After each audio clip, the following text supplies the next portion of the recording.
उत्तर प्रदेश, ये नाम सुनते ही दिमाग में सबसे पहले क्या आता है? शायद राजनीति या फिर शक्ति या यहाँ की विशाल आबादी।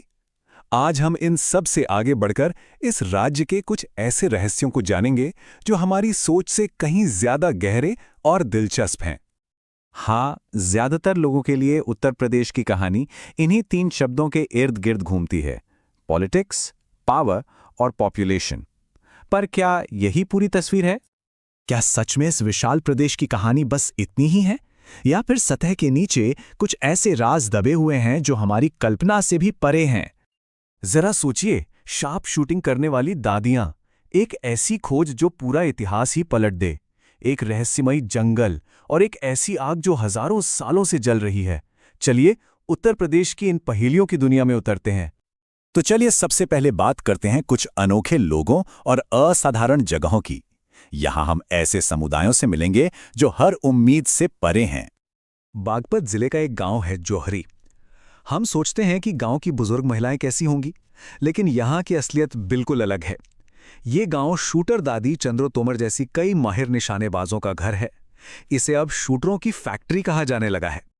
अब चलिए प्रयागराज के पास एक गांव मोहम्मदपुर उमरी। यहाँ एक ऐसा रहस्य है जो दिमाग घुमा देता है।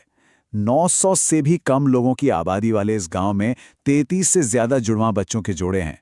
ये औसत दुनिया में सबसे ज्यादा में से एक है।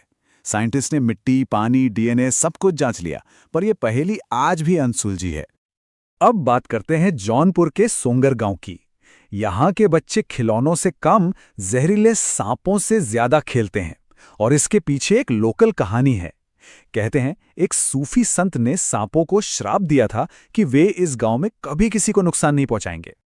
लेकिन असली रहस्य, या कहें कि सबसे हैरान करने वाली बात तो यह है कि कहा जाता है कि अगर सांप किसी को काट भी ले तो यहाँ के लोगों पर जहर का कोई असर ही नहीं होता। ये एक ऐसी पहेली है जो विज्ञान की समझ से बाहर है। अच्छा, लोगों की बात तो हो गई, अब चलते हैं इतिहास के कुछ अनसुलझे रहस्यों की तरफ। ये वो पहेलियां हैं जो ईंट, पत्थर और हड्डियों से बनी हैं। लखनऊ का बड़ा इमामबाड़ा, ज्यादातर लोग इसे भूल भुलैया के नाम से जानते हैं, पर इसका असली जादू कहीं और छिपा है। वो है इसका विशाल सेंट्रल हॉल। ये हॉल करीब 50 मीटर लंबा है, और जानते हैं क्या, ये बिना किसी खंभे या बीम के सहारे खड़ा है। सोचिए, इसे 1784 में बनाया गया था, और इसकी इंजीनियरिंग आज भी हैरान करती है। इसे बनाने में उड़द की दाल से बना मसाला और चावल की भूसी का इस्तेमाल हुआ था, और हल्की ईंटों और इंटरलॉकिंग डिजाइन के दम पर यह विशाल छत मानो ग्रेविटी को ही चुनौती दे रही है। आज भी मॉडर्न इंजीनियर्स के लिए यह एक पहेली है।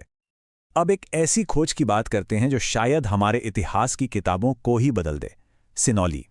देखिए, अब तक ये माना जाता था कि रथ भारत में लगभग 3,500 साल पहले आए, लेकिन सिनौली में 4,000 साल पुराने रथ और योद्धाओं के कंकाल मिले हैं, जो इस पूरी थ्योरी पर ही एक बड़ा सवाल खड़ा कर देते हैं। इसका मतलब क्या है? सीधा सा मतलब यह है कि शायद भारत में एक एडवांस्ड, यहीं के योद्धा संस्कृति पहले से मौजूद थी। ये एक ऐसी बात है जो हमारे इतिहास के किताबों में लिखी कहानी से बिल्कुल अलग है। अब एक और सवाल, पानी कहां से आता है? कालिंजर किले में नीलकंठ महादेव का मंदिर है। यहां एक मूर्ति है जिसके गले से लगातार पानी टपकता रहता है। हैरानी की बात यह है कि पहाड़ के बीच में इस पानी का कोई सोर्स ही नहीं पता। ये पानी कहां से आ रहा है, ये आज भी एक अनसुलझा रहस्य है। और अब हम पहुंचते हैं अपने आखिरी हिस्से में, जहां आस्था और तर्क का आमना सामना होता है। ये वो दुनिया है जहां विश्वास भौतिक दुनिया के नियमों से आगे निकल जाता है। 3,000 साल। सोचिए, 3,000 सालों से वाराणसी के मणिकर्णिका घाट पर एक आग लगातार चल रही है। ये चिता की आग है जो कभी नहीं बुझती। ये जीवन और मृत्यु के न रुकने वाले चक्कर का प्रतीक है। पर यहां की सबसे अनोखी बात पता है क्या है? मौत को देखने का नजरिया। यहां मौत पर मातम नहीं, बल्कि मोक्ष का जश्न होता है, यानी आत्मा की मुक्ति का त्योहार। ये शायद दुनिया की इकलौती ऐसी जगह है जहां मृत्यु को सेलिब्रेट किया जाता है। चलिए अब जरा मेरठ के वीरान जीपी ब्लॉक की तरफ चलते हैं। ये एक पुरानी मिलिट्री प्रॉपर्टी है। कहते हैं यहां लाल साड़ी में एक महिला भटकती है। कुछ लोगों ने तो 4 आदमियों को मोमबत्ती की रोशनी में शराब पीते भी देखा है, जो पास जाते ही हवा में गायब हो जाते हैं।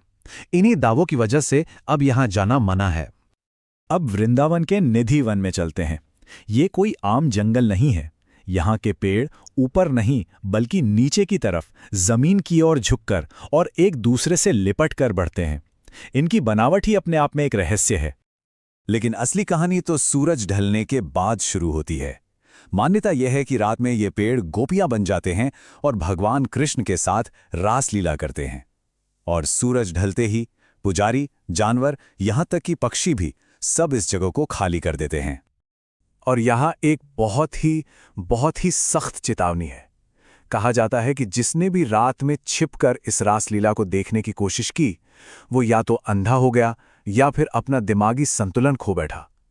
आज तक कोई भी वहां रात रुककर नॉर्मल वापस नहीं लौटा है। तो शार्प शूटर दादियों से लेकर गुरुत्वाकर्षण को मात देती इमारतें और रात में जाग उठने वाला जंगल, उत्तर प्रदेश के ये कुछ गहरे रहस्य थे। अब सवाल यह है कि इनमें से कौन सी पहेली हमारी अपनी समझ को सबसे बड़ी चुनौती देती है। शायद इसका जवाब यही है कि हम सच में कितना कम जानते हैं।